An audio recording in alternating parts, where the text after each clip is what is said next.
Paper leak ವಿಚಾರ ಈಗಷ್ಟೇ ನೋಡಿದ್ರೆ ಒಂದು ಸುದ್ದಿಯನ್ನೇ ಎರಡನೇ ವಿಚಾರ PSI ಪೇಪರ್ ಲೀಕ್ ಶೂರರು ಸಿಕ್ಕಿಬಿದ್ದಿದ್ದು ಹೇಗೆ ಅಂತ ಆರೋಪಿಗಳನ್ನ ಕೆಡ್ಡಾಗೆ ಕೆಡವುವುದಕ್ಕೆ ಸಿಸಿಬಿ ಮಾಡಿರುತ್ತೆ ಒಂದು ಸಖತ್ತಾದಂತ ಪ್ಲಾನ್. ಸಿಸಿಬಿ ಆಪರೇಷನ್ ನ ರೋಚಕ ಡೀಟೇಲ್ಸ್ ನ್ಯೂಸ್ 18 ನಲ್ಲಿ.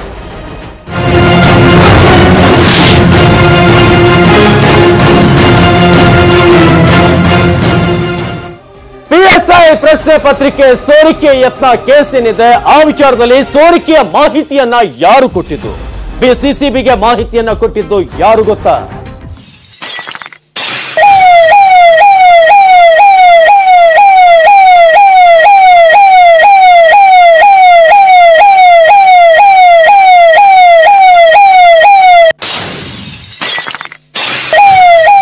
ಇದು PSI ಪ್ರಶ್ನೆ ಪತ್ರಿಕೆ ಸೋರಿಕೆ ಯತ್ನ ಕೇಸ್ಗೆ ಸಂಬಂಧಪಟ್ಟಂತ ಮಾಹಿತಿಯನ್ನ ಯಾರು ಲೀಕ್ ಮಾಡಿದ್ದು ಅನ್ನೊಂದು ಪ್ರಶ್ನೆ.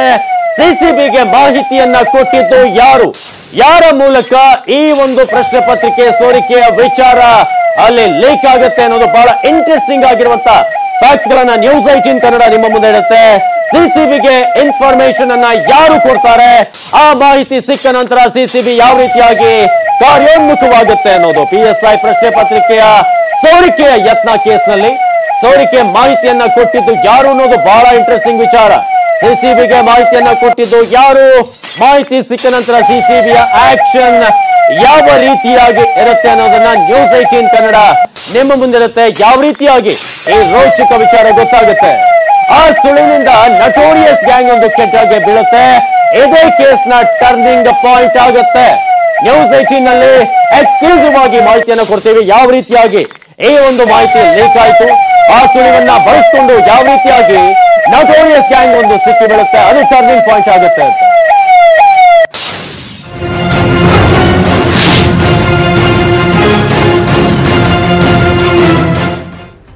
ಈ ವಿಚಾರದಲ್ಲಿ ಯಾರು ಮಾಹಿತಿಯನ್ನ ಕೊಟ್ಟರು ಅನ್ನೋದು ಬಹಳ ಇಂಟ್ರೆಸ್ಟಿಂಗ್. ಅದರಲ್ಲಿ ಒಬ್ಬ ರ್ಯಾಂಕ್ ಸ್ಟೂಡೆಂಟ್ ಆತ ಕೊಟ್ಟಿರುವಂತಹ ಮಾಹಿತಿ ಇದು.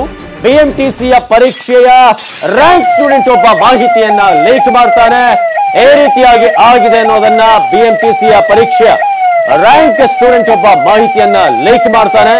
ಅದಾದ ನಂತರ ಈ ಸುದ್ದಿಗಳು ಹೊರಬರುತ್ತೆ. ಸಿಸಿಬಿ ಅವರಿಗೆ ಇಂಪಾರ್ಟೆಂಟ್ ಆದಂತ ಒಂದು ವಿಚಾರ ಹೊರಗೆ ಬರುತ್ತೆ, ಅವ್ರಿಗೆ ಸಿಗತ್ತೆ.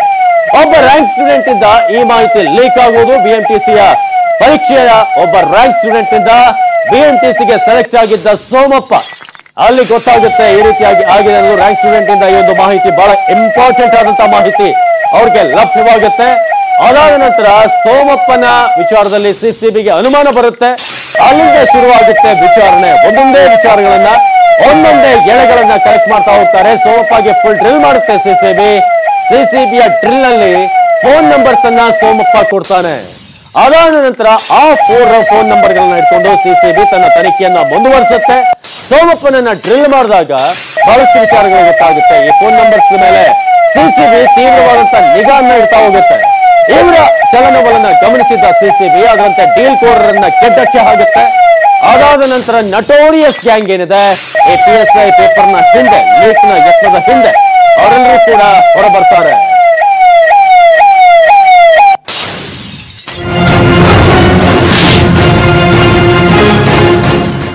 ಇನ್ನು ಸಿಸಿಬಿಯ ಆಪರೇಷನ್ ಬಹಳ ಇಂಟ್ರೆಸ್ಟಿಂಗ್ ಆಗಿದೆ. ನೇರವಾಗಿ ಎಂಟ್ರಿ ಕೊಟ್ರೆ ಅನುಮಾನ ಬರುತ್ತೆ ಅನ್ನೋ ನಿಟ್ಟಿನಲ್ಲಿ PSCಯ ಅಭ್ಯರ್ಥಿಗಳಂತೆಯೇ ಸಿಸಿಬಿಗಳು ಎಂಟ್ರಿಯನ್ನ ಕೊಡ್ತಾರೆ. ಆರೋಪಿಗಳ ಜೊತೆ ಅಭ್ಯರ್ಥಿಗಳಂತೆ ಅವರು ಮಾತುಕತೆಯನ್ನ ನಡೆಸ್ತಾರೆ. ಪ್ರಶ್ನೆ ಪತ್ರಿಕೆಗೆ ಹುಡುಕಾಟವನ್ನ ನಡೆಸಿರ್ತಾರೆ ಆರೋಪಿಗಳು. PSI ಎಕ್ಸಾಮ್ ಅನ್ನ ಬರೆಯುವಂತ ಅಭ್ಯರ್ಥಿಗಳಂತೆ ಸಿಸಿಬಿ ಅವರ ಎಂಟ್ರಿ ಆಗುತ್ತೆ. ಆ ಸಂದರ್ಭದಲ್ಲಿ ಅವರಿಗೆ ಯಾವುದೇ ರೀತಿಯಂತ ಡೌಟ್ ಬರೋದಿಲ್ಲ. ಆರೋಪಿಗಳ ಜೊತೆ ಅಭ್ಯರ್ಥಿಗಳಂತೆ ಮಾತುಕತೆಯನ್ನ ನಡೆಸ್ತಾರೆ.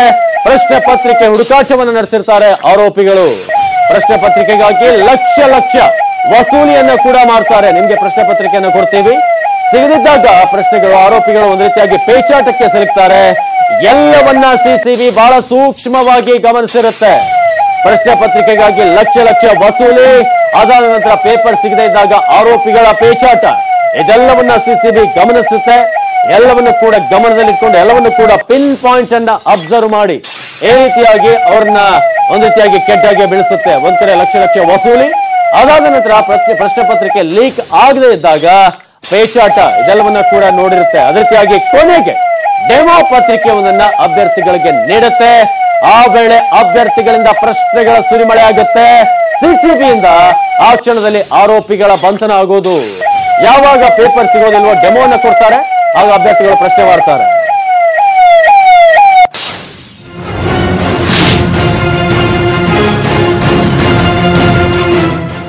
ಇನ್ನು ಈ ಕೇಸ್ನಲ್ಲಿ ಬಹಳ ಇಂಪಾರ್ಟೆಂಟ್ ವಿಚಾರ ಅಂತಂದ್ರೆ ಆರೋಪಿಗಳಿಗೆ ಎಎಸ್ಐ ಸಾಥ್ ಕೊಟ್ಟಿರೋದು. ಎಎಸ್ಐ ಸಾಥ್ ಕೊಡೋದು.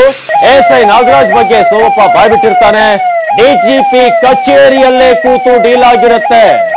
ಎಎಸ್ಐ ನಾಗರಾಜ್ ಬಗ್ಗೆ ಸೋಮಪ್ಪ ಮಾಹಿತಿಯನ್ನು ಕೊಟ್ಟಿರ್ತಾನೆ. ಬಹಳ ಒಂದು ರೀತಿಯ ಇಂಟ್ರೆಸ್ಟಿಂಗ್ ಅಂದ್ರೆ ಡಿಜಿಪಿಯ ಕಚೇರಿಯಲ್ಲಿ ಆ ಡೀಲ್ ಒಂದು ಆಗಿರೋದು. ಆರೋಪಿಗಳಿಗೆ ಎಎಸ್ಐ ಸಾಥ್ ಕೊಟ್ಟಿರ್ತಾನೆ. ಎಎಸ್ಐ ನಾಗರಾಜ್ ಬಗ್ಗೆ ಸೋಮಪ್ಪ ಬಾಯ್ಬಿಟ್ಟಿದ್ದ.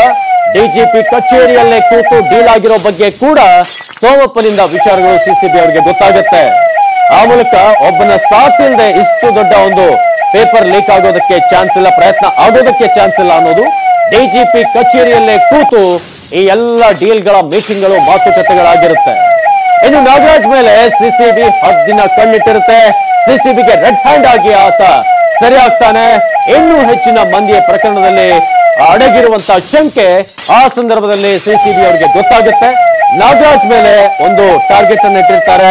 ಈತ ಎಲ್ಲೆಲ್ಲಿ ಹೋಗ್ತಾನೆ, ಏನ್ ಮಾಡ್ತಾನೆ, ಇದೆಲ್ಲವನ್ನ ಕೂಡ ಚಲನವಲನವನ್ನ ಗಮನಿಸಿರುತ್ತೆ. ಇನ್ನೂ ಹೆಚ್ಚು ಮಂದಿ ಪ್ರಕರಣದಲ್ಲಿ ಅಡಗಿರುವಂತಹ ಶಂಕೆ ಸಿಸಿಬಿಗೆ ವ್ಯಕ್ತವಾಗುತ್ತೆ.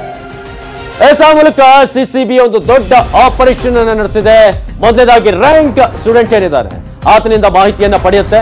ಅದಾದ ನಂತರ ಒಂದೊಂದೇ ವಿಚಾರಗಳು ಹೊರಬರೋಕೆ ಶುರುವಾಗುತ್ತೆ. ಇದೀಗ ಆರೋಪಿಗಳನ್ನ ನೋಡ್ತಾ ಇದ್ರೆ ಯಾವ ರೀತಿಯಾಗಿ ಒಬ್ಬೊಬ್ಬರೇ ಇವರೆಲ್ಲರೂ ಕೂಡ ಒಂದು ದೊಡ್ಡ ಒಂದು ಜಾಲದಲ್ಲಿ ಲಿಂಕ್ ಆಗಿರ್ತಾರೆ. ಇವರೆಲ್ಲರ ಸಹಾಯದಿಂದಲೇ ನಾಗರಾಜ್ ಕೂಡ ದೊಡ್ಡ ಸಾಥನ್ನ ಕೊಟ್ಟಿರ್ತಾನೆ. ಎಎಸ್ಐ ನಾಗರಾಜ್ ನೀವು ನೋಡ್ತಿದ್ದೀರಿ.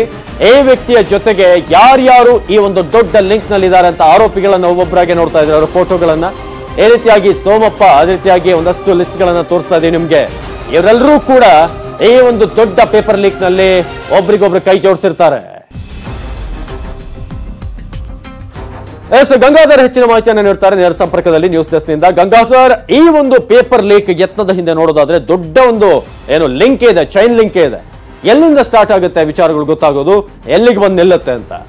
ಎಸ್ ಅವಿನಾಶ್, ಏನು ಮೊದಲ ಬಾರಿಗೆ ಏನು ಕಿಂಗ್ ಪಿನ್ ಶಿವಕುಮಾರ್ ಏನು ಪೊಲೀಸ್ ಕಾನ್ಸ್ಟೇಬಲ್ ಪ್ರಶ್ನೆ ಪತ್ರಿಕೆ ಸೋರಿಕೆ ಪ್ರಕರಣದಲ್ಲಿ ಬಂಧನವಾದ ನಂತರ ಆತನನ್ನು ಹೆಚ್ಚಿನ ವಿಚಾರಣೆಗೊಳಪಡಿಸ್ತಾರೆ. ಆದರೆ ಆ ಒಂದು ಸಂದರ್ಭದಲ್ಲಿ ಇದು ದೊಡ್ಡ ಚೈನ್ ಲಿಂಕ್, ದೊಡ್ಡ ಜಾಲವೇ ಇದೆ ಅಂತ ಸಿಸಿಬಿ ಪೊಲೀಸರಿಗೆ ಗೊತ್ತಾಗುತ್ತೆ. ನಂತರ ಆತನನ್ನು ಹೆಚ್ಚಿನ ವಿಚಾರಣೆಗೊಳಿಸುವ ಸಂದರ್ಭದಲ್ಲಿ ಒಂದಷ್ಟು ಮಾಹಿತಿಗಳನ್ನು ಹೊರಹಾಕ್ತಾನೆ. ನಂತರ ಆ ಸಿಸಿಬಿ ಪೊಲೀಸರಿಗೆ ಇತ್ತೀಚೆಗೆ ಏನು PSI ಪ್ರಶ್ನೆ ಪತ್ರಿಕೆನ ನಾವು ಏನು ಲೀಕ್, ನೀವು ಎಷ್ಟು ಒಂದು ತನಿಖೆ ಮಾಡಿದ್ರು ಕೂಡ ನಾವು ಪ್ರಶ್ನೆ ಪತ್ರಿಕೆನ ಲೀಕ್ ಮಾಡೇ ಮಾಡ್ತೀವಿ ಅಂತ ಸಿಸಿಬಿ ಪೊಲೀಸರಿಗೆ ಒಂದು ಏನು ದಮ್ಮನ ಏನು ಅವಸಾನ ಆಗ್ತಾನೆ. ಮತ್ತೆ ನಾವು ಏನು ನೀವು ಸಿಸಿಬಿ ಪೊಲೀಸರು ಯಾವುದೇ ರೀತಿ ಮಾಡಿದ್ರು ಕೂಡ ಪ್ರಶ್ನೆ ಪತ್ರಿಕೆ ಲೀಕ್ ಆಗೇ ಆಗುತ್ತೆ ಅಂತ ಅವರಿಗೆ ಒಂದು ಧಮಕಿಯನ್ನು ಇದು ಮಾಡಿರುವಂತದ್ದು. ಈ ಸಂದರ್ಭದಲ್ಲಿ ಪೊಲೀಸರು ಸಿಸಿಬಿ ಪೊಲೀಸರು ಒಂದು ತಲೆಯನ್ನ ಕೆಡಿಸ್ಕೊಂತಾರೆ.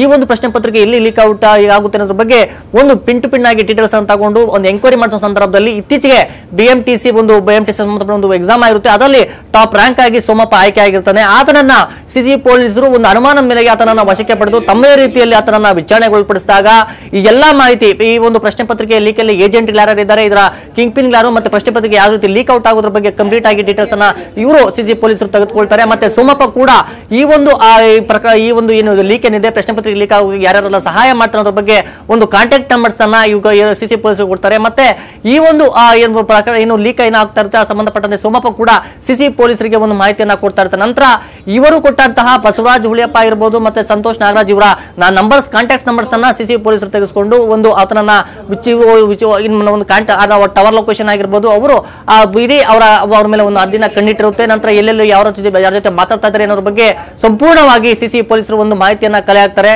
ತದನಂತರ ಸಿಸಿಬಿ ಪೊಲೀಸರು ಅವರ ಜೊತೆ ಏನು ಏಜೆಂಟ್ಗಳೇನಿಲ್ಲ, ಬಸವರಾಜ್ ಉಳ್ಯಪ್ಪ ಏಜೆಂಟ್ಗಳಿದ್ದಾರೆ, ಅವರ ಜೊತೆ ಸ್ವತಃ ಅಭ್ಯರ್ಥಿಗಳಂತೆ ಇವರು ಒಂದು ಫೋನ್ ಅನ್ನ ಮಾಡಿ ನಮಗೆ ಪ್ರಶ್ನೆ ಪತ್ರಿಕೆ ಬೇಕು ಅನ್ನೋದ್ರ ಬಗ್ಗೆ ಅಭ್ಯರ್ಥಿಗಳಾಗಿನೇ ಕೂಡ ಇವರು ಒಂದು ಸಿಸಿಬಿ ಪೊಲೀಸರು ಒಂದು ಮಾಡ್ತಾರೆ. ನಂತರ ಅವರು ಕೂಡ ಬಸವರಾಜ್ ಅಭ್ಯರ್ಥಿಗಳಿರಬಹುದು ಅಂತ ನಂಬಿಸಿ ಅವರ ಜೊತೆ ಇದು ಮಾಡಿದಂತ ಸಂದರ್ಭದಲ್ಲಿ ಎಕ್ಸಾಮ್ ಹತ್ತತ್ರ ಬರ್ತಾ ಇದ್ದ ರೀತಿಯಲ್ಲಿ ಇವರೇನ್ ಮಾಡ್ತಾರೆ, ಪ್ರಶ್ನೆ ಪತ್ರಿಕೆ 24 ಗಂಟೆಯಲ್ಲಿ ಯಾವುದೇ ರೀತಿಯ ಪ್ರಶ್ನೆ ಪತ್ರಿಕೆ ಸಿಗೋದಿಲ್ಲ.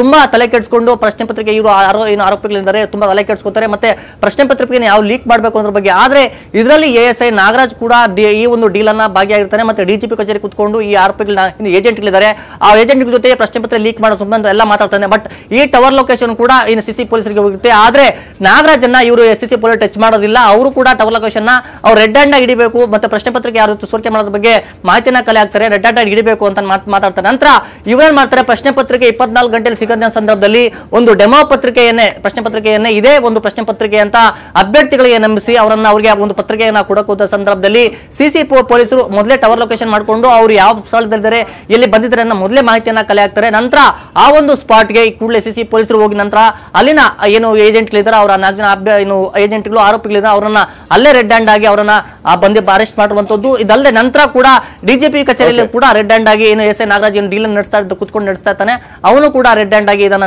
ನಡೆಸುವಂತದ್ದು. ಮತ್ತೆ ಈ ಒಂದು ಇನ್ವೆಸ್ಟಿಗೇಷನ್ ಆಗುವಂತಂದ್ರೆ ಇತ್ತೀಚೆಗೆ ಸುಬ್ರಹ್ಮಣ್ಯ ನಗರ ಒಂದು ಠಾಣೆಯಲ್ಲಿ ಕೂಡ ಒಂದು ದೂರನ್ನ ದಾಖಲು ಮಾಡುವಂತದ್ದು. ಅಂದ್ರೆ ಇವರು ಪ್ರಶ್ನೆ ಪತ್ರಿಕೆ ಲೀಕ್ ಮಾಡೋದಲ್ಲ, ಒಂದು ಕೆಲಸ ಸರ್ಕಾರಿ ಕೆಲಸ ಕೊಡೋದಾಗಿ ಆಮಿಷ ಬಿಟ್ಟು ಕೂಡ ಲಕ್ಷ ಚೀಟ್ ಮಾಡೋದು ಕೂಡ ಈ ಒಂದು ಪ್ರಕರಣ ಬೆಳಕಿಗೆ ಬಂದಿರುವಂತದ್ದು. ಅವಿನಾಶ್.